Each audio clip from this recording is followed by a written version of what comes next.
Hello everyone, my name is Lewis. Welcome back to the channel. I hope you're all safe and well. So today's episode is another unboxing video. I've come to believe you quite enjoy me sulking over my new purchases and the weight of vinyls and so forth. So I'm going to give you more of what you want, and that's seeing a grown man in despair. So today again it's going to be 5 new albums. I'll show each one in turn, talk about briefly why I purchased the album concerned, and any of my immediate observations. So straight out of the gate today is a 1974 release by a gentleman called Billy Brooks, and the album's entitled Windows of the Mind. There you go. Yeah, that's quite a nice album cover. It's all right. I'm not going to go crazy on it, but yeah, I quite like it. It's got a sense of fun. The reverse side is as follows. Sorry about the glare. So yeah, with this particular one, there is a standout track that I'd heard before, and there was no way I was going to be able to get my hands on the original. I wasn't going to pay probably what it would cost to get it. So nice to see it reissued, and I doubt if it's something I'm going to review on the channel, but it's certainly in terms of jazz funk, jazz fusion, this certainly did interest me. So yeah, if you like those particular genres, have a look out for this album. It might be worthy of your consideration. So just to read the hype sticker, Billy Brooks, Windows of the Mind.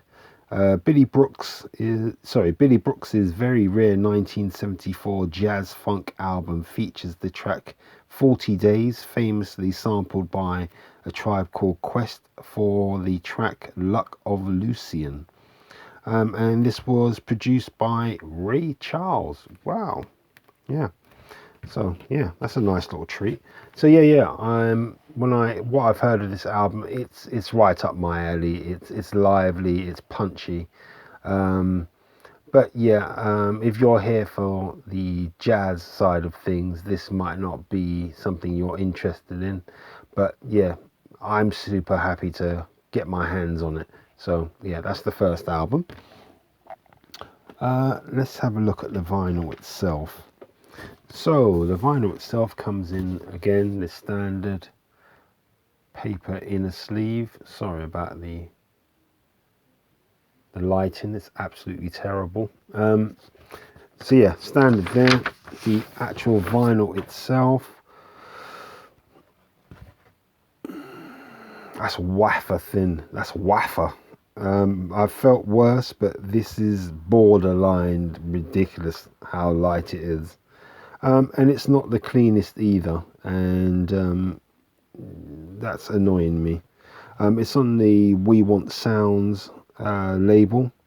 I do like them as a label. They do really good reissues. If you would have offered me a 180 gram version of this, I would have paid the price for that instead. So but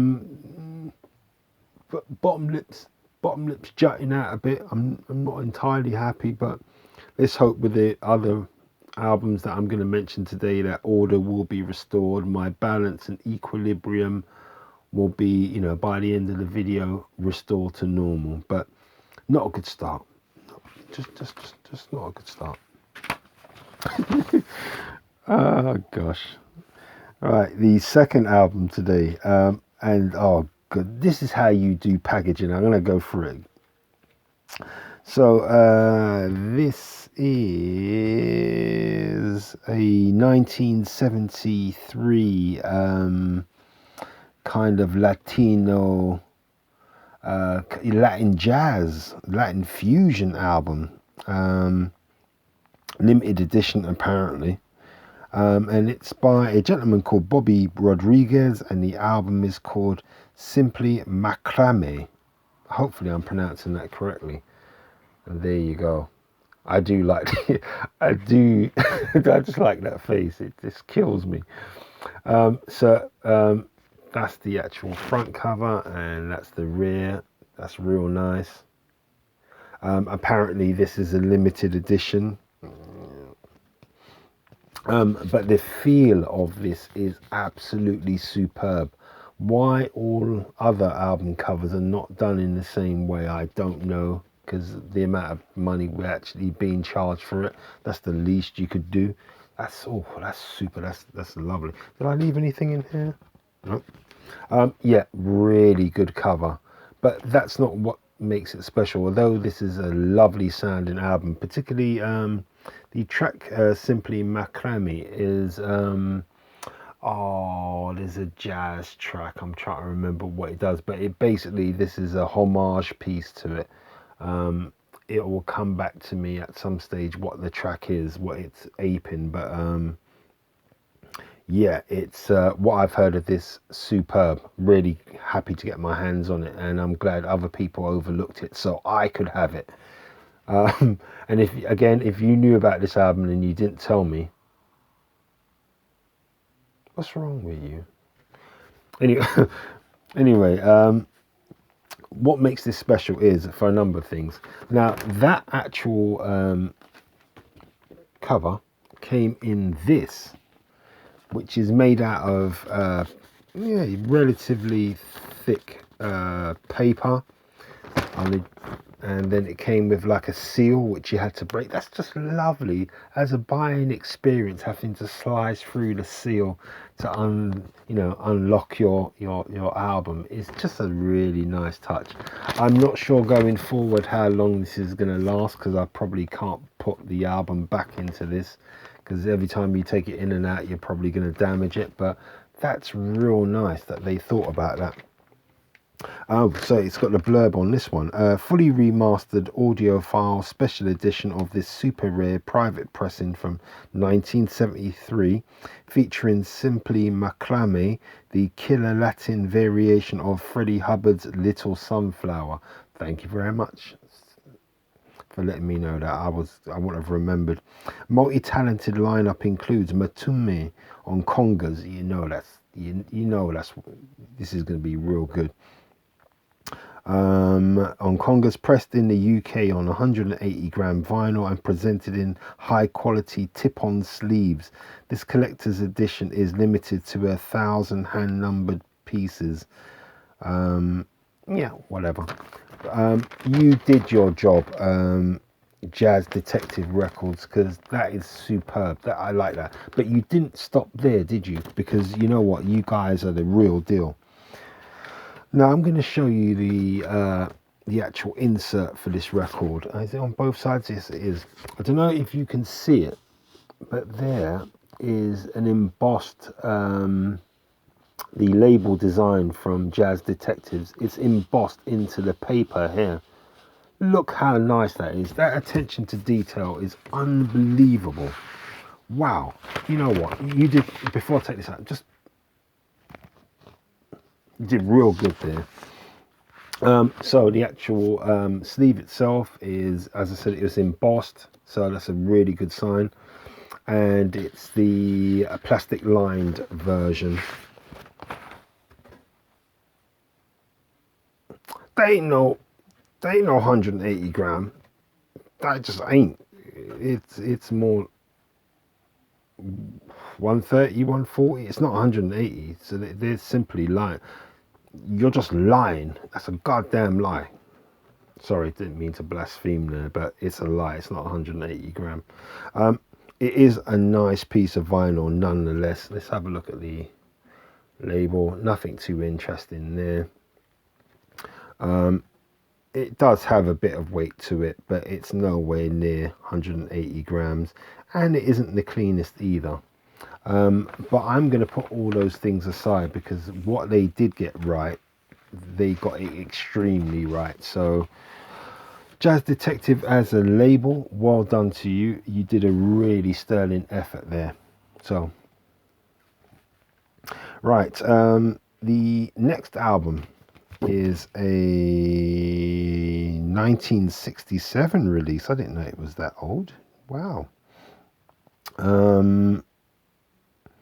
Yes, and it's by Miles Davis, and the album's entitled Nefertiti.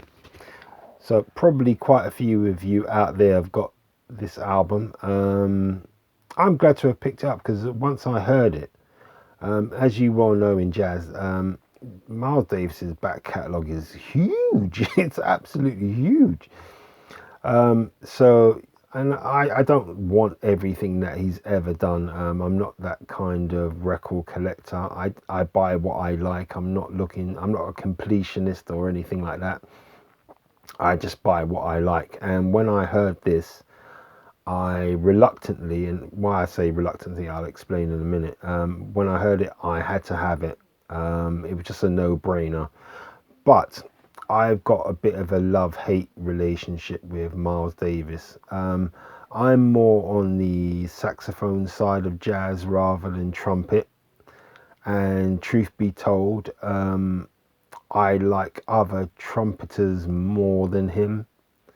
But that all comes with a caveat, because when you delve into Miles Davis's back catalogue, you will soon realize that this is the baddest cat on the block. He really is.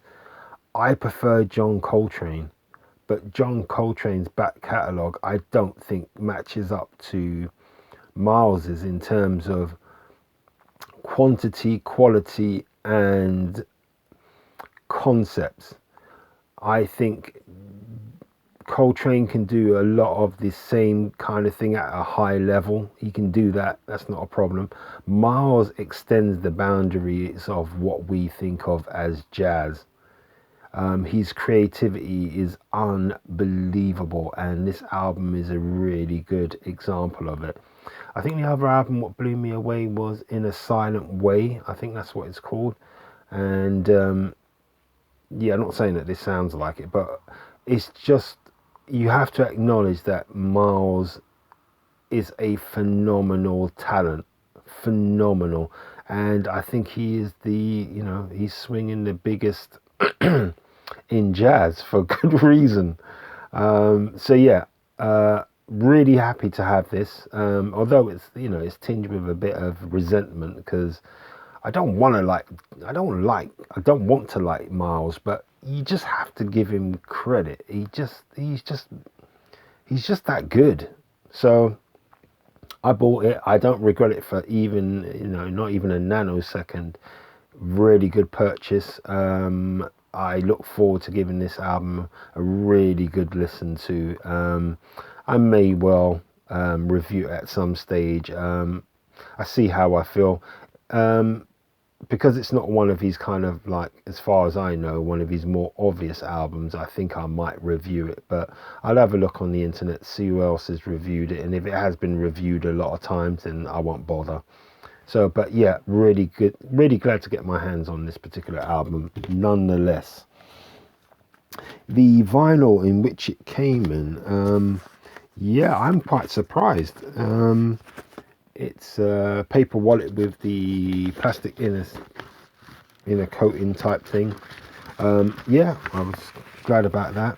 Oh yeah, that's a 140 easily. That's a real nice piece of vinyl there. So I'm yeah. Don't let anybody tell you it's 180, because it ain't 180. It isn't. This is more like 140. But a real nice piece. As flat as I could have hoped. Yeah, I'm as pleased as punch with that. I just know it's going to sound fantastic. So I really am looking forward to giving this a real good listen to it. So I'm going to congratulate myself on,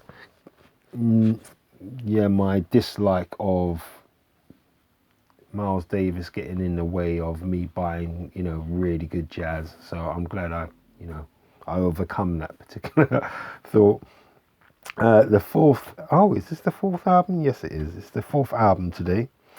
is one which I really had to wait a long time for. It was part of it was a pre-order with a particular record store, and this was the item which kept getting delayed, so I had to wait for 6 or 7 albums which I had on the same shopping cart. I had to wait for this one to come in so I can get all the other ones. So yeah, mixed feelings with that, but well worth the wait. And this is originally, let's see when I can see if I can find it, a 1972 original release, and it's by a band called The Awakening, and the album is called Hear, Sense and Feel. For whatever reason I said fair, but it's feel. Yeah, I quite like this. This album cover kind of reminds me of the film Warriors. And if you've ever seen the film Warriors, where they try to get back to their home turf, and they kind of subway in Brooklyn, and having Coney Island. Yeah, this looks like a picture which is taken somewhere like Coney Island to somebody who's born and raised in London. This reminds me. Yeah, I got a feeling that. Not a feeling, but this kind of puts in my mind that kind of whole Coney Island hanging out type thing. Yeah, I quite like the cover. It's pretty simple, pretty plain, but I like it nonetheless. Yeah, what I've heard of this particular album, it's got 2 or 3 outstanding tracks that I just couldn't. I think it's just going to bring benefits to my life. That's the best way I can describe it. Really glad to get it in my hands. Yeah, it's. I may be reviewing this one at some stage. I don't know when, but yeah, I'll get round to it at some point. The hype sticker on the front says an insanely collectible 1972 ensemble session from the legendary Black Jazz label. Yeah, I'm not going to. Is anything in there? No, there's nothing in there. Sorry, I should have shown you the reverse side. There you go. Standard affair for Black Jazz. They don't do too much with their packaging. The actual cover itself is nice and thick, so I've got no complaints with that. What came with it, you say? This. So a nice little bit of reading for me in terms of I'm sure, band history and information about how, what the concept behind the album was. And there again is the album cover. See, that's really quite nice. I can't complain about that. The album itself comes in, yeah, good thing about the Black Jazz label, they put it in nice in the sleeve, so thank you very much for that. I do appreciate that. On the actual album itself, let's have a look at that. Oh, that's too light. As I keep saying with this label, it's too light. Why do you keep doing that? Oh, I'm not happy. Yeah, there you go. That's the label itself, which is okay. The vinyl itself is not the cleanest. It does look flat. It could have been a bit heavier, and I would have been more happy with that. But overall, yeah, have I got complaints? No, not really. Well, yes, I do. Yeah, I do. I'm trying to talk my way out of it. It could have been slightly better, the all-round packaging, than what it actually is. Certainly the vinyl could have been heavier, but I think I would have, for whatever the difference in price is, I would have rather had a paper sleeve with thicker vinyl rather than the nice sleeve with a lighter piece of vinyl inside. Anyway, I'm trying not to sulk about that too much. The last album for today, I bought this as part of Record Store Day, and I can't remember when this was originally released. Yeah, I'll have to, when I come to review it, if I do, I'll basically go through the release date. It's an album by a gentleman called Teru Masahino, and it's his quintet, and the album's entitled Peace and Love. There you go. Quite like that cover. It's I thought it was an actual building, then I had to really take a look at it, and it's like, no, that's the image repeated. But yeah, I like it nonetheless. Yeah, it's really nice. The reverse side, I quite like that as well. That does make me laugh. Yeah. So I think that's Reggie Workman, and I love that face, that facial expression there. That's the same face that I normally put on when I discover that my new vinyl's a bit on the light side. It's like, so yeah, I quite like that. Gatefold cover, yeah, pretty pleased with that. What I've heard of this particular album, it's on the difficult side of things, and I'm not really fearful of that. It's something that I don't mind in my jazz collection, but yeah, it's something that I wouldn't necessarily recommend to everyone, particularly if you're new to jazz. I think you might be just overwhelmed by it, but yeah, what I heard of it, really good, but you have to, really concentrate, having nothing else going on in your life. You just got to listen to it on its own. Yeah, I got high hopes for this one. Yeah. So I'm pleased that I've got it. It was part of Record Store Day, and I know with Japanese jazz, you kind of got to get it when you see it, because they're quite. It's normally quite hard to get hold of them, so you might as well take the chance on it if you do like what you hear. And I would always say to anybody, try and listen to the album as much as you can of it before purchasing it, because last thing you want is to have spent the money and you got it in your hands and you've gone, why have I done this? I didn't really want it. I don't really like the sound of it. So yeah, try where you can to have a listen to the item before purchasing. Oh, standard paper inner sleeve, as I come to expect. The vinyl itself, hey, it looks flat. Let's have a look at the label itself. There you go. But it's on the lighter side of things. I just wish they would stop. I keep saying it, I think I'm gonna basically, that's gonna be, carved in, chiseled into my headstone. Why couldn't they make the vinyl a bit heavier? Why couldn't they do that? Why not do that? If I ever release a compilation or anything like that, rest assured it's going to be on 180 gram, 45 RPM. I'm telling you now, that's what I'm going to do for you, because I know you guys deserve it. Yeah, that's not heavy enough. It really isn't. Anyway, on that note, thank you so much for spending some time with me. Meanwhile, I unboxed another batch of new albums, which will be making their way into my collection in the very near future. Some of which I will do reviews for. The majority I won't. Yes, I really do appreciate you hanging around with me, listening to me pretty much moan and just lose my mind. It's nice to have an audience for that. If you found it even remotely entertaining, please consider liking, subscribing, sharing and commenting down below.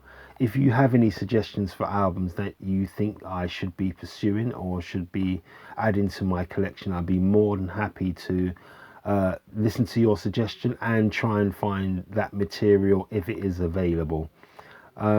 Yeah, I really do appreciate you guys hanging out with me. It means a lot to me.